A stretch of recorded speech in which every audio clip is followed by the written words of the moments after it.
Welcome to the Clued In Mystery Podcast. I'm Sarah. And I'm Brooke, and we both love mystery. Brooke, I'm excited to record another episode today. I know. Today we have another interview. We're interviewing Melissa Bourbon, and these are always some of my most favorite episodes. Yeah, it's always great to have someone else join our conversation, and I'm really looking forward to discussing cozy mysteries with Melissa. So before we get started, I will just briefly introduce her, and then we can jump into it. Melissa Bourbon is the author of the Book Magic Mysteries, a traditional mystery series, the Lola Cruz Mysteries, which are PI capers, and two cozy series, a magical dressmaking mystery series and the Bread Shop Mystery Series, written as Winnie Archer. She lives in North Carolina with her educator husband and the youngest of their 5 children. Her dogs Bean, the pug, Dobby the chug, keep her company while she writes. Welcome, Melissa. Thank you. I'm so glad to be here. Thank you for having me. Before we get started, I do feel like I need to give a thank you to Cindy Bullard. She is with Birch Literary. She happens to be my agent. And I reached out to her and asked who she would recommend for someone to come in and talk cozy mysteries with Sarah and I. And in true Cindy fashion, within an hour, I think we were introduced and talking about this show. So thanks to Cindy. And then in my looking into Melissa, your work, I realized that you've recently written a course on creating cozy mysteries. I have. So I'm a teacher by early profession, middle school English language arts, and that I've done that on and off throughout my writing career until about 3 years ago when I quit altogether.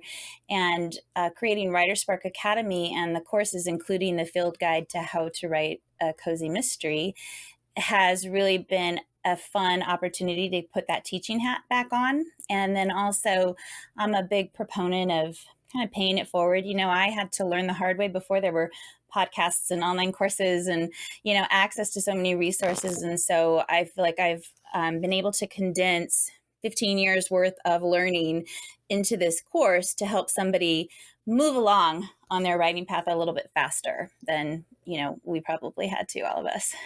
So it's been great. That's wonderful. And that's a great segue. You're obviously somebody that would have a beat on this, which is what makes a mystery a cozy mystery? I'm always surprised, actually. I'll hear somebody online or in social media mention that they don't even know what that is. And so fill us in. What are the essential elements of a cozy mystery? That's so funny that you say that because I had no idea what they were before I started writing them. I had written my PI caper series and it kind of ended, and my agent said, you know, you have a great voice, it'd be great for cozies. And I was like, what's a cozy? So I had to do a bunch of research to figure that out, which I since have, as I have 2 fully cozy series. A cozy essentially, in the traditional definition or explanation, is an amateur sleuth who happens upon murders. It takes place generally in a tight-knit community, generally in a smaller town. And, you know, I like to call them happy murder because the gore and all of that takes place off the page. So even though they are murder mysteries, they are definitely tend to be on the lighter side. There's always a spectrum, of course, within any genre or subgenre. But in general, cozies are, you know, on the much lighter side. There's often a lot of humor, and you don't get any of that real violence or gore, except for the fact that there is a dead body, you know, and a villain. And then also sex is off the page. You know, there might be romantic threads, but that's, you know, secondary to the puzzle of the cozy mystery. I like to think that they really appeal to and are available to people, whether you're, you know, 9 or 90. I joke about my stories being okay for your preteen or your grandma. Yeah, I agree. I think that when I first went into writing cozies, so it was about maybe 10 years ago, and I was maybe already in middle age, I don't know, on the cusp, I guess. But I was like, oh, these are for, you know, middle-aged women, of which I am fully one now. But then my niece came over one day and she was like, you know, her teacher put on the outside of her classroom doors books that she was reading. And one of my books was just coincidentally up there. And my niece was so excited. She was like, oh my gosh, teacher is reading your book. And her teacher was, like 28 years old. I was like, oh, okay, a younger audience. That's cool. And then I had a neighbor who is reading one of my books right now. And she's, I don't know, 3 or 4 deep in the series. So you're right. It's just a whole, and then my mother, who's 80. So there's a whole range, and it does really satisfy the interest of a lot of people.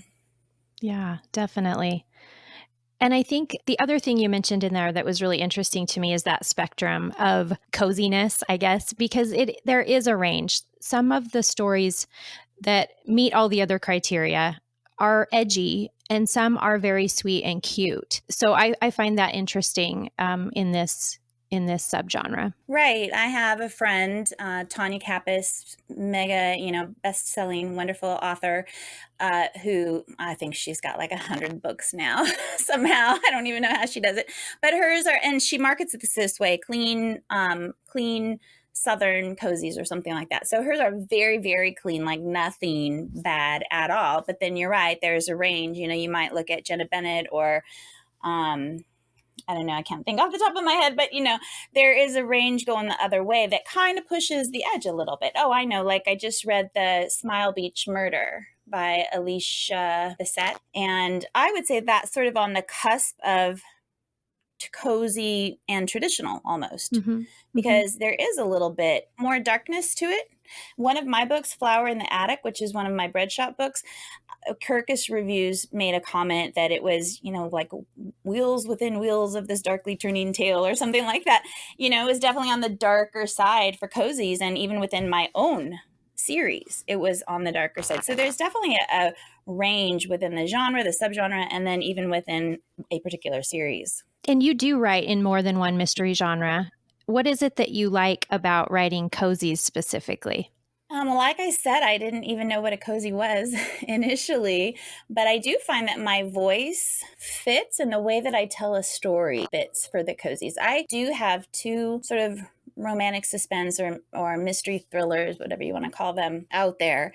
And I loved writing them. And I think they're some of my best books, actually. But I don't like living in that dark place as a whole.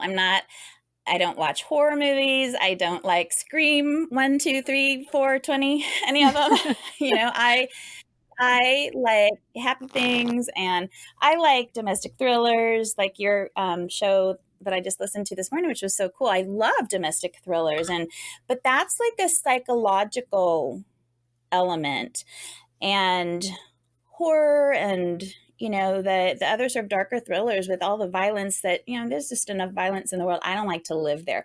So for me, the sort of happier tone of cozies just, I think, fits who I am as a person, and that is reflected in my voice and in the stories that I tell. I don't focus on the violence. I focus on the puzzle, but even more than that, I focus on the community. I'm very much about female relationships, mothers and daughters and sisters and cousins and surrogate, family and stuff like that. And that's what I really love to sort of dig into. So I think that's why my voice lends itself to the cozy genre.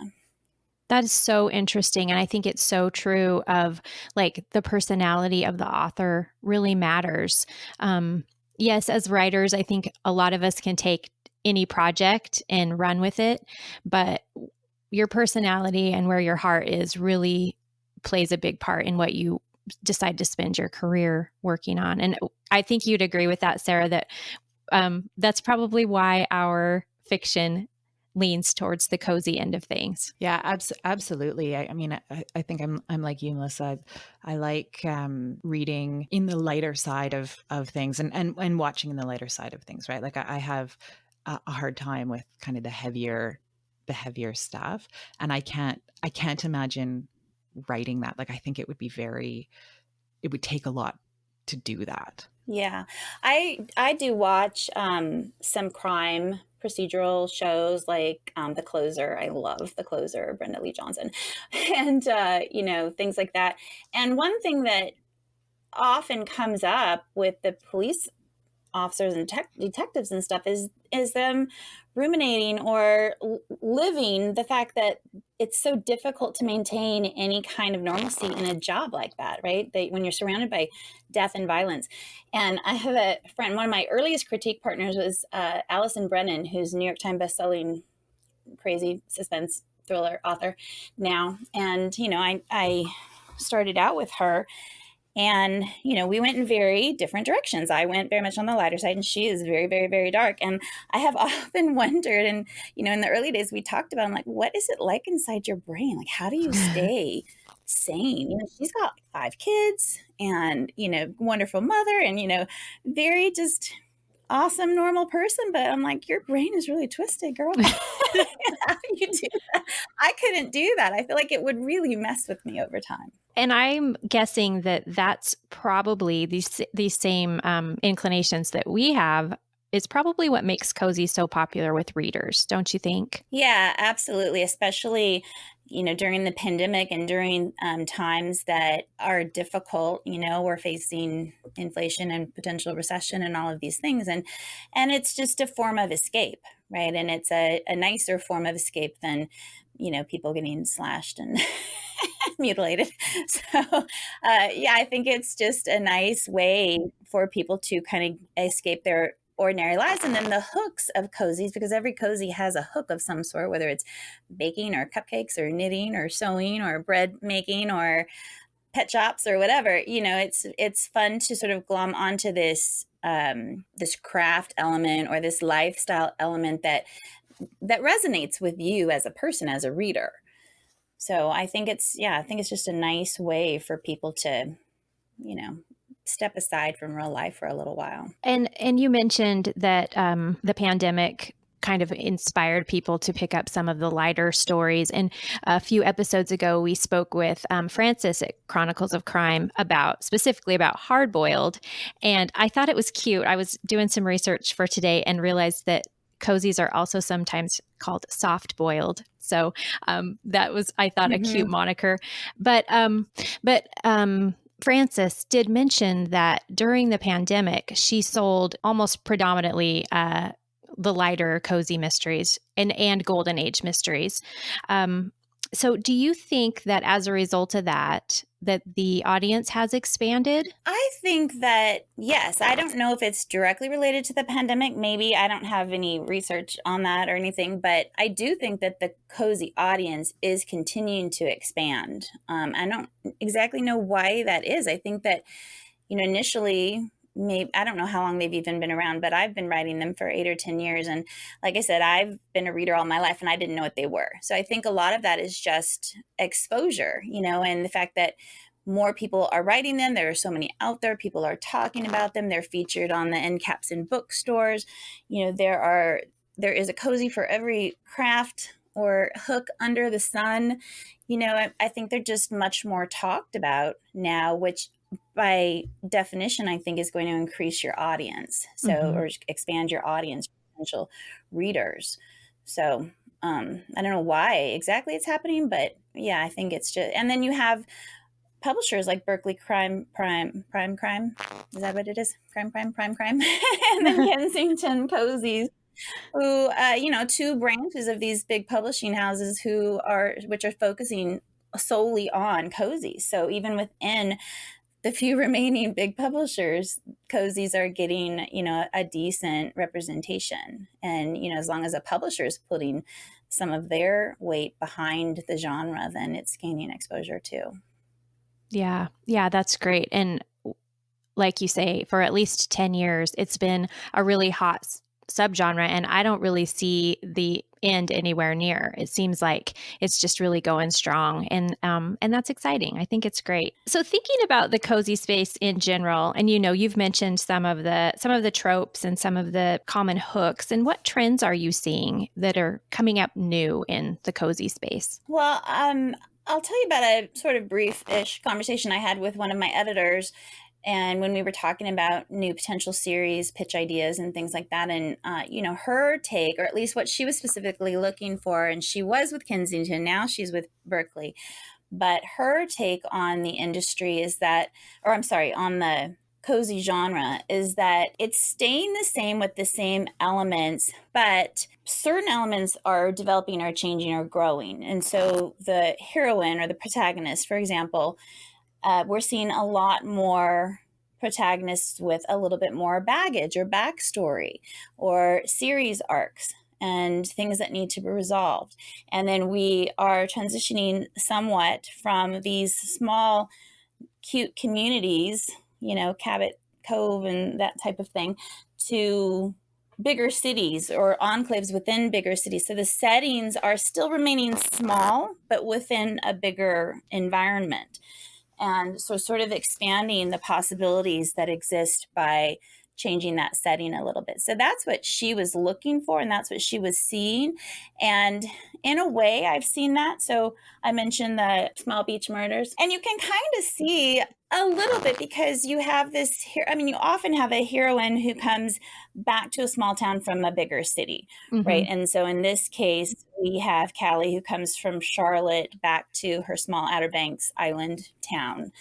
And she brings with her a lot of that bigger city sensibility that she then has to sort of figure out how to reconnect or mesh into that small town island life, which is so vastly different.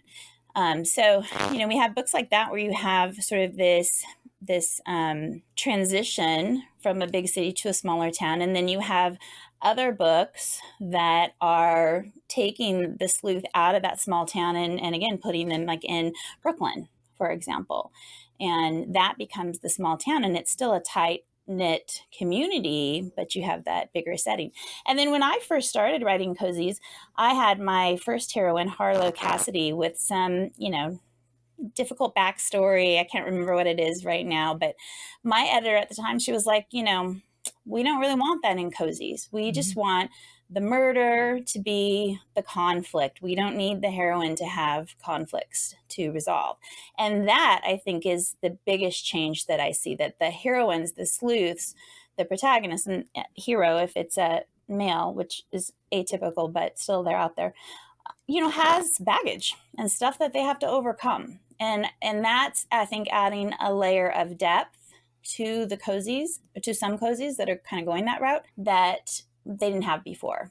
Yeah, that's really interesting. And I think as a reader, it's much more satisfying to have some growth from your main character as well. And like you mentioned, a series arc. So maybe this overarching story that throughout the series, yes, they're little episodic mysteries that she's solving, but the whole story arc is there too. And to me, that's what I would prefer to read. I agree. And I think that we also have a transition in which traditional mysteries are taking on a few cozy elements.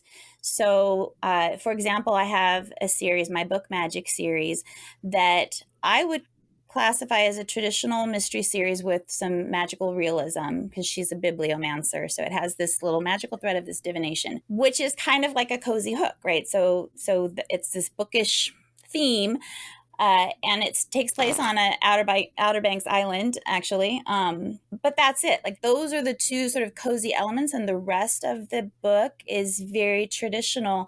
And there is a huge overarching conflict throughout the entire series, and a lot of emotional baggage and conflict. So I would say that, we're seeing a shift in cozies going a little less cozy, but we're also seeing a shift in traditional mysteries taking on a few little cozy elements, which I think is another way to broaden the audience. Mm-hmm.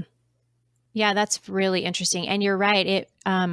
It broadens the audience also in the fact that someone might read that series of yours and really enjoy the way you tell a story. And then they may go back and read more of your cozy series. So really fun, right. Really great. Ideally.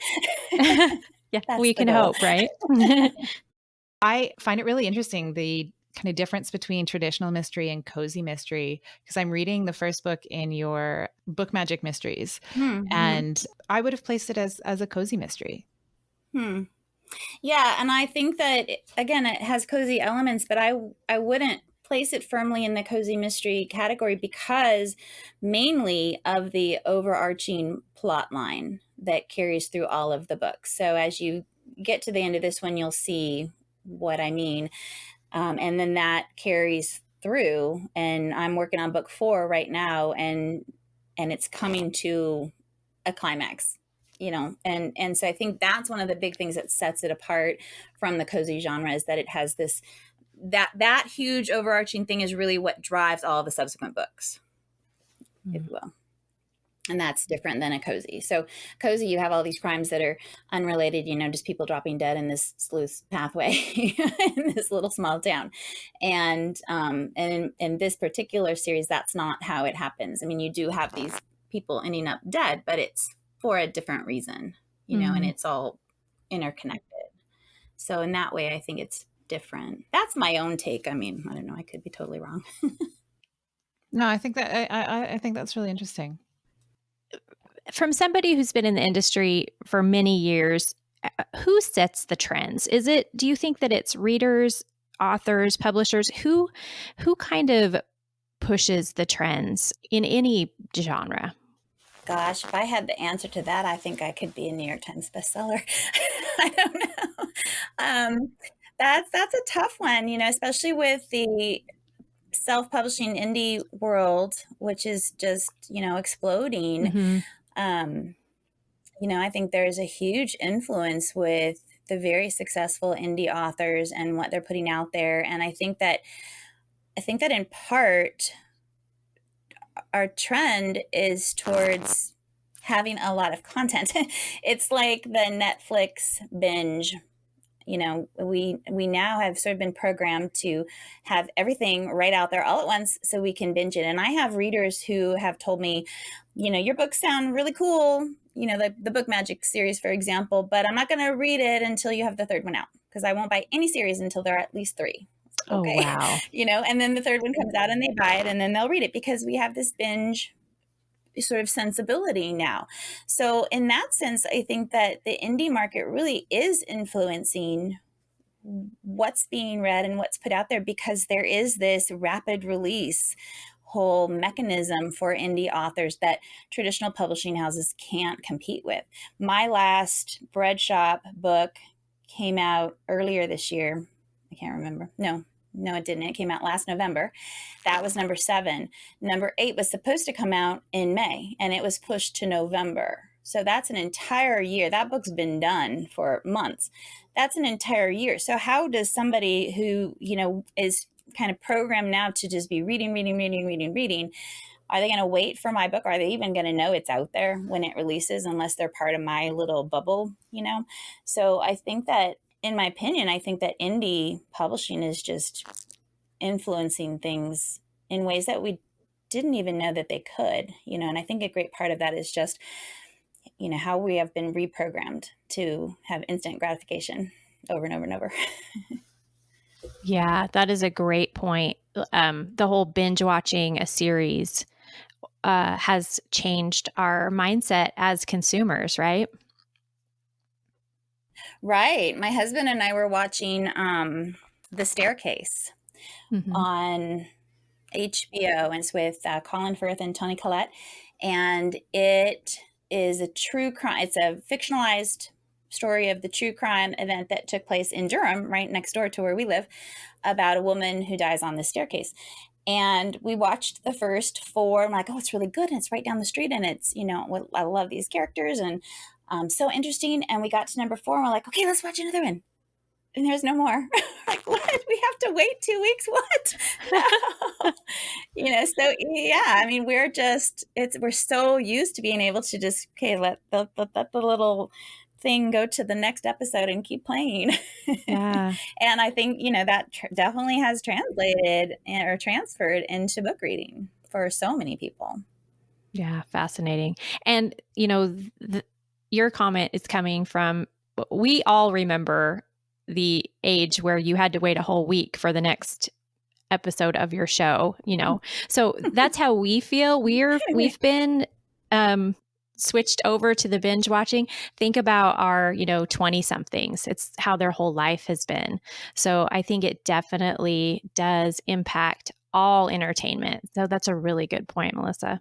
Well, before I ask our last little fun final question, is there anything that we missed that that you'd like to share with us, Melissa, about cozy mysteries or about mysteries in general? Oh, I don't know.